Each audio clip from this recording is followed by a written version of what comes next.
presented by the students of class 5th A. The topic of today's special item is winter is coming. Let's stay healthy. Good morning, Suhasi. Good morning, Adya. You are looking unwrapped. Are you feeling cold?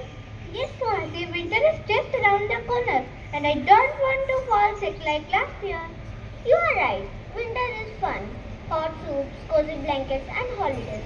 But it also brings cough, cold and fever if we are not careful. Exactly. Many students catch colds because they don't take proper care of themselves. So what should we do to stay healthy this winter? First of all, wear warm clothes like sweaters, caps and socks, especially in morning and evening.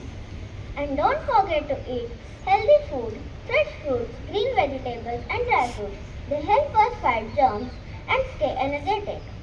Yes, and drink warm water and milk instead of cold drinks or ice cream. Oh, and one more important thing. Cover your mouth while coughing or sneezing. Wash your hands often to stay safe from infections. That's true, Suhasi. So friends, let us promise to stay warm, eat right and stay active this winter. Healthy, happy, happy winter. Thank you.